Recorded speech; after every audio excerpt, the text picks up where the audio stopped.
The headlines: 17 missing as canoe conveying 23 people capsizes in Adamawa State. Victim of kidney harvesting in Jos narrates ordeal. Nigerian Safety Investigation Bureau begins probe after aircraft skidded off runway at Lagos Airport. And from the international scene, death toll from powerful earthquake in Morocco kills more than 800 people after 6.8 magnitude tremor strikes near Marrakesh. Hello and welcome to Trust TV News Updates. I am Sumaya Abubakar.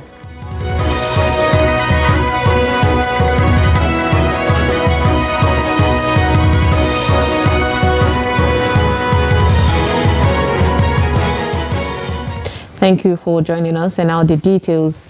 Now, 17 people are yet to be accounted for after a boat conveying 23 people capsized in Adamawa State. The local boat conveying locals capsized in Njua Lake across Rugange village in Yola South local government area, according to a witness, Faisal Dabo Rugange, who said the incident happened earlier on Friday when the victims were going to Yola town for their local businesses. He added that although the local boat was carrying more than 20 passengers, only 6 were rescued by local divers and a bigger boat which arrived at the scene. Faisal, who complained of perennial suffering by the Rugange community as a result of overflow by large volume of water along the river Benue, said the people need bigger engine boats. The Executive Secretary, Adamawa State Emergency Management Agency, Muhammad Suleiman, said 1 person died, 5 were rescued, and 17 others were yet to be seen. Also speaking on the incident, the Adamawa State Police Public Relations Officer, SP Suleiman Unguroje, said the command had deployed Marine Police officers to help in the rescue operation. Now, Kehinde Kamal, the woman whose kidney was allegedly removed by one Dr. Noah Kekere of Murna Clinic and Maternity Hospital in Jos on Friday, has explained how a doctor discovered her kidney was removed. The victim told Trust TV that her kidney was discovered missing following a complaint to a doctor in the Jos University Teaching Hospital about persistent abdominal pain that she has been experiencing, and in that she was thoroughly examined and confirmed that her kidney was removed. Ado Musa completes the report. This is Murna Clinic and Maternity, located at Enshanu community of Jos North local government area of the state, where an appendix operation was said to have been carried out on Kehinde in January 2018 by Dr. Kekere. The family of the victim said the doctor had originally told them that an appendix was discovered on Kehinde which needed urgent operation, alleging that, unknown to them, the doctor removed Kehinde's right kidney during the operation. On Wednesday, the husband of the victim, Bushari Kamal, accused Dr. Kekere of removing his wife's kidney. Efforts to get the reaction of the accused doctor, who is currently in the police custody, were unsuccessful. But the spokesperson of the State Police Command, DSP Alabu Alfred, says they are investigating the matter. Kehinde explained how a doctor discovered her kidney was removed. The time when the doctor moved the appendix, he showed me, I said, Kai, don't give me the junction. I don't know that time. I might show my husband. Okay, do my tell me that he stand up. I can't stand up, sit down. You can ask me, say, you can tell me, say, Madam, don't move your one kidney. Kidney? I don't know, let me go and ask my husband. I come out for that hospital, just to come. I can't call my husband for phone, say, I don't come out for hospital. I mean, they tell me, say, my husband said, time when doctor come out the appendix, you say, I'm told. I mean, the time say, doctor come out something for my stomach. What thing come out, the thing come out appendix? Appendix, it come out kidney. Kidney? So do a doctor tell me that. Kehinde further explains that she was never in her lifetime admitted in a hospital or underwent surgery until 2018 when she was first operated by Dr. Kekere.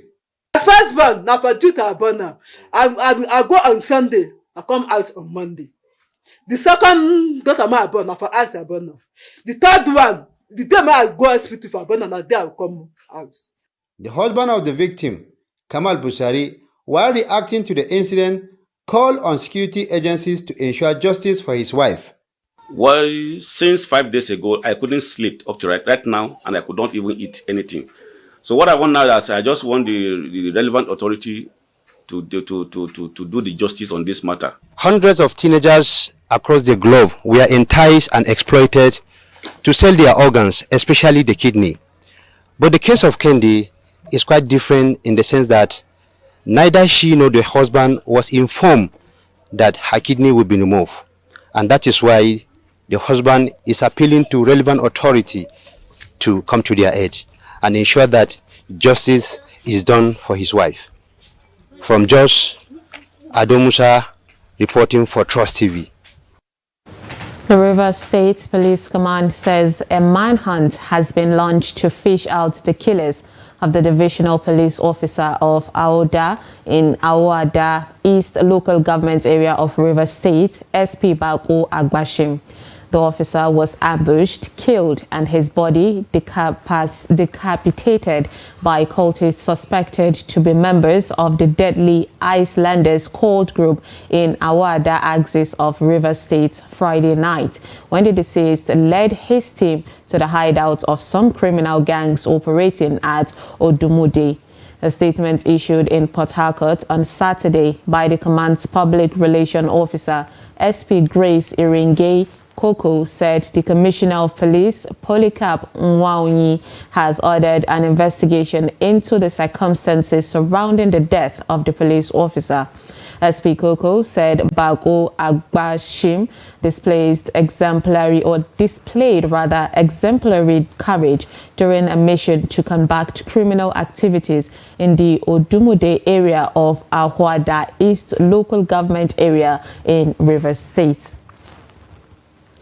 The Nigerian Safety Investigation Bureau, the NSIB, says it has commenced investigation into an incident involving a United Nigeria Airlines plane that skidded off the runway on Friday. According to a statement released by Tunji Oketumbi for the Director, Public Affairs and Consumer Protection, the NSIB said the aircraft, which was en route Lagos from Abuja on landing on runway 18R of Murtala Mohammed International Airport, Ikeja, Lagos, skidded off the runway. The Bureau said there were 51 passengers and 4 crew members on board the aircraft, but there was no injury or fatality. The NSIB is, however, soliciting information from the general public in the form of pictures, videos, or recording evidence to assist in its conducting a comprehensive investigation. The Bureau said it will release the preliminary report soon. The NSIB is a multimodal investigation agency charged with the mandate to investigate transportation accidents and serious incidents in Nigeria with the aim of identifying the probable causes and proffer safety recommendations that can prevent reoccurrence.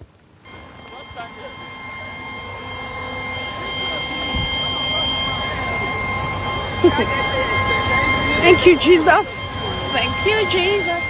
Thank you, Jesus. This can only be God. Borno State Governor Babagana Zulum has appealed to Nigerians to exercise patience and support the present administration of President Bola Tinubu as it marks its first 100 days in office. He made the appeal when the Vice President, Kashim Shettima, visited Borno State to commission key projects. Beatrice Kurutsi has more. Before the arrival of the Vice President, Borno State Governor Professor Babagana Umara Zulum commissioned a pedestrian tunnel around Gamburu Market. The construction, the governor said, became necessary to address the risks of road accidents and pedestrian congestion.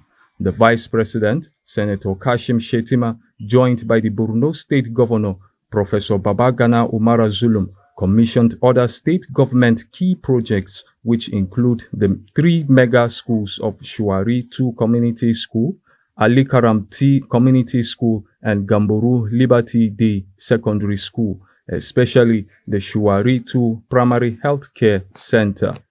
The Vice President and the Governor paid homage to the Shehu of Borno at his palace.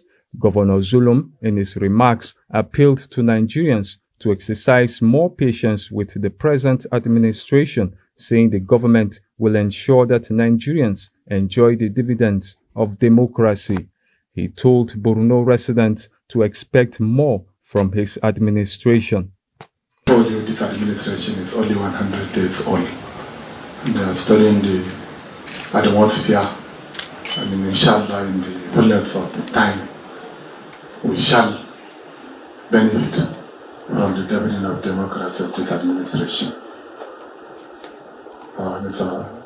His Royal Highness has mentioned some requests during the visit of the Vice President last time and today, and the Vice President is very much aware of the problems of Borno State. And inshallah, very soon we shall see light at the end of the tunnel. Some of the painful decisions taken by the government were products of the circumstances we found ourselves in. But be rest assured that in the coming weeks and months, the government will unveil a lot of programs that will touch on the lives of our people. We are here with the Honorable Minister of Agriculture and Food Security to explore the wheat production scheme in Borno. I also urge Your Excellence to ensure the restoration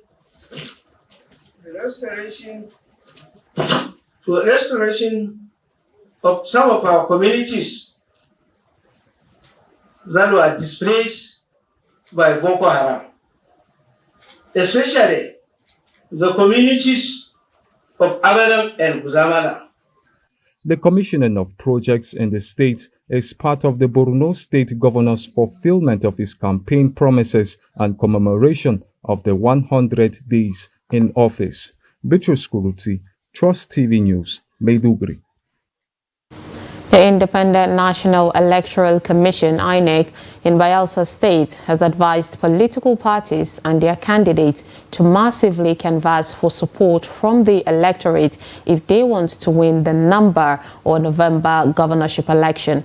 The state's resident electoral commission, the commissioner, REC, Obo Efang, gave the advice during his maiden media party with journalists in Yanagwa, Bayelsa State. Friday Peter has the report. Commissioner Efanga noted that the commission will not interfere with the electoral process in the state as it is more determined than ever before to conduct a free, fair, transparent and credible governorship election in the state come November 11, 2023. Taking into cognizance what the Constitution says, what the Electoral Act says, and what the guidelines for the elections would be. That the only way anybody can win election conducted by us is for the person to get voters to vote for them. Every vote will count. We will ensure that the personnel we send to the field are adequately qualified and knowledgeable about the processes of the election. Efanga further stated that the commission will commence the distribution of permanent voters card (PVCs) from Monday and advise residents to visit its local government offices for collections. In registration areas, also known as wards, where we have more than 500 voters cards that have not been collected, those cards would be available at those registration area centers for the voters to collect the cards. Responding to questions on the security situation in Nembe local government area, the new INEC reg said the commission is concerned about the entire state, stating that they have plans to ensure that electoral materials and their personnel are safe on election day. We are not only concerned about Nembe, we are concerned about the entire state. Our plan is to roll out the materials for election in every of the 8 local government areas of Bayelsa State, in all the 105 RAs, and in all the 2,244 polling units in the state.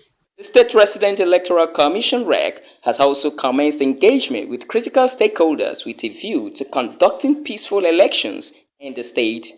Friday, Ebimobowe Peter, Trust TV News, Yenagoa. As Nigerians continue to assess the performance of President Bola Ahmed Tinubu in his first 100 days in office, some northern youths have joined other Nigerians in scoring the president. They spoke to Trust TV's Noor Samson, who now brings us their verdict. The report. Across the length and breadth of the nation, Nigerians have been assessing the performance of the president since he took over power in May this year. They based their verdict on the issue of the economy, workers' welfare, security, as well as the strike action by the Nigeria Labour Congress. We've seen the vision of the president and we know his plans for the country. So we are only waiting to see those plans manifest, because we really don't want situations whereby some rich will continue to get richer while the poor will continue to get poorer. We've seen his plans, and we can only pray that he has the political will to execute those plans as it has been arranged. What I always say to people is that you cannot judge a government in just 3 months. Rather, let us all focus on the promises of the president, and in due time, just like the president said, by December he will deliver Port Harcourt refinery.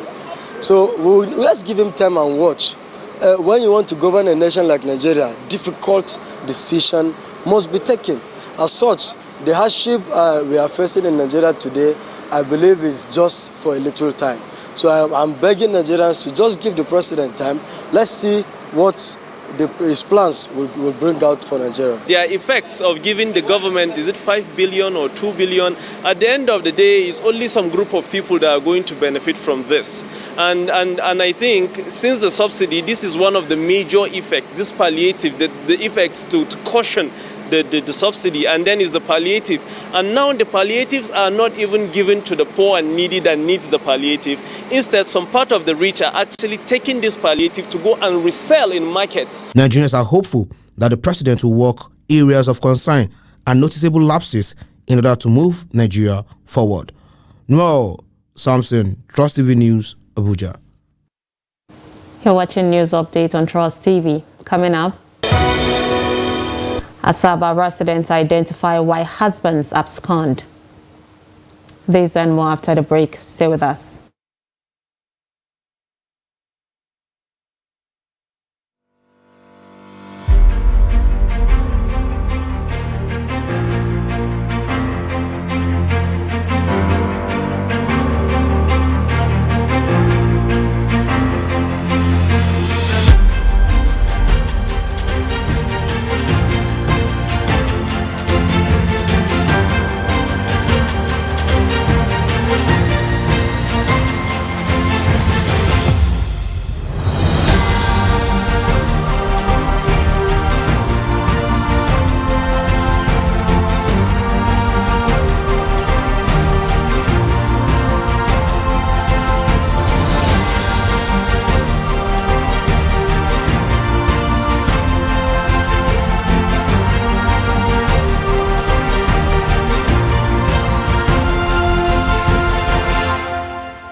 Welcome back. If you're just joining us, this is News Update on Trust TV. Here is a recap of our top stories. We brought you 17 missing as canoe conveying 23 people capsizes in Adamawa State.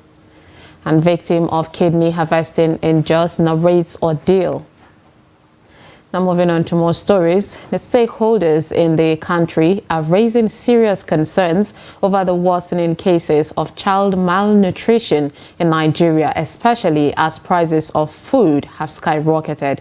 They are calling on the government and stakeholders to act promptly to address child malnutrition in the country. Hamid Oyegbadi reports.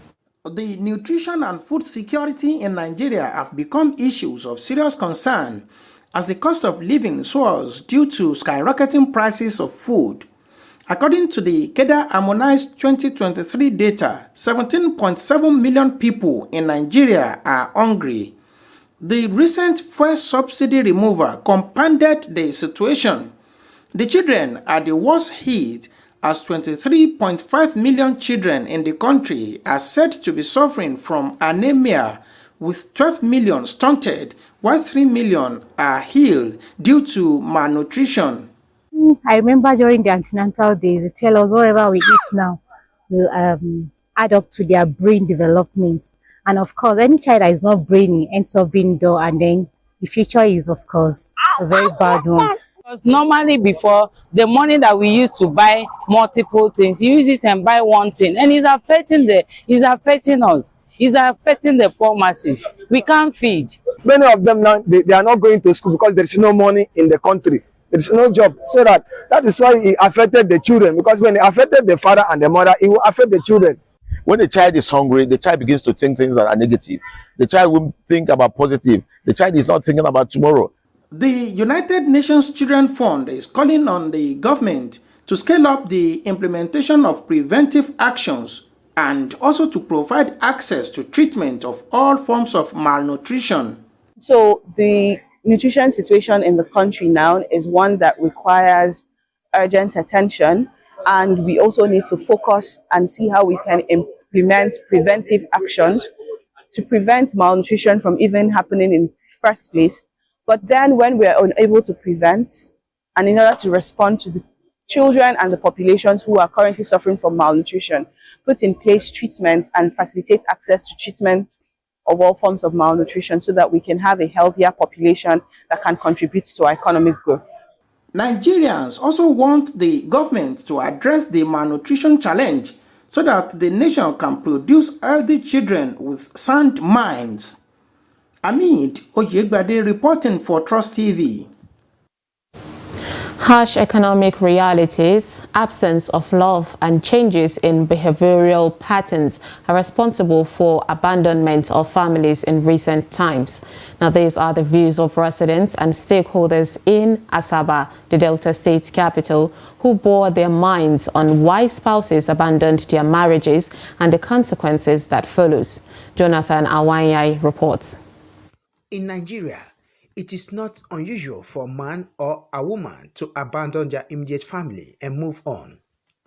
Indeed, it is becoming an everyday occurrence for a spouse, especially the man, to abandon his responsibilities in the home and has come in order to move in with another lover or even to an entirely unknown place to avoid responsibilities. Respondents who spoke with Trust TV in Asaba, the Delta State capital, identified harsh economic realities, absence of love, and changes in behavioral patterns as some of the reasons. Most men, almost 80% of men, they hate nagging women. If you are so unlucky to marry that one that nags so much, and you are the quiet side, there's every tendency for you to abandon her. Then secondly, which is very, very annoying, is that before you approach that, there is something you saw in her. By the time you stop seeing all those things, maybe her mode of dressing and all that, by the time you stop seeing all those things, you will be forced to look outside where you get that thing. And the perfect thing is that most of these men, they will caution the wife. Why you used to dress like this before? Why is it that you are not doing this? They will tell maybe because they later became born again, that this, my Bible said this. That in that case, you are bound to. I'm not saying it's good, but most men, that is the major reason why you see them, they just look for that thing that they no longer see in you. It's nothing a man needs so badly in life than respect from a woman. The Bible did not even ask a woman to love a man. What the Bible says is that you should be submissive.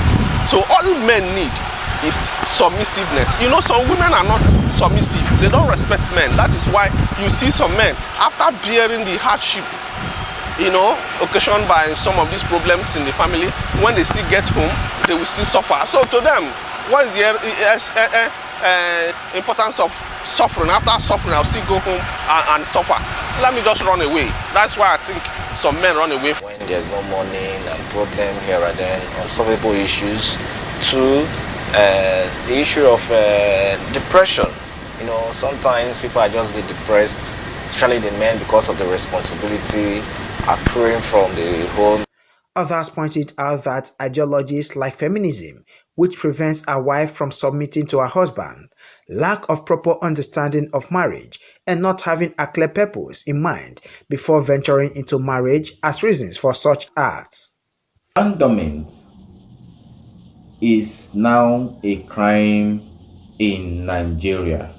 It is a crime under our legal system.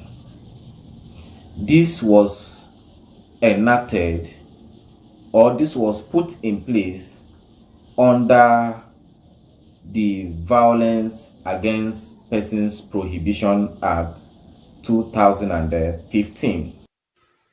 As part of the solution, many are advocating more investment in research into a would-be partner's life before tying the nuptial knots. Jonathan Awanye, Trust TV News, Asaba. From the international scene, at least 820 people have been killed and 672 injured in Morocco after one of the most powerful earthquakes to ever strike the country. Of the injured, 205 are said to be seriously hurt, Morocco's Interior Ministry said. The tremors were centered in the High Atlas Mountains late on Friday night. The toll was expected to rise as rescuers struggled to reach the remote areas hit hardest. The epicenter was said to be in the Aiguil area, about 40 miles south of Marrakesh. The tremor had an initial 6.8 magnitude when it hit at 11:11 p.m. local time, with shaking that lasted several seconds. Morocco's National Seismic Monitoring and Alert Network, however, said the earthquake struck at a magnitude of 7.2.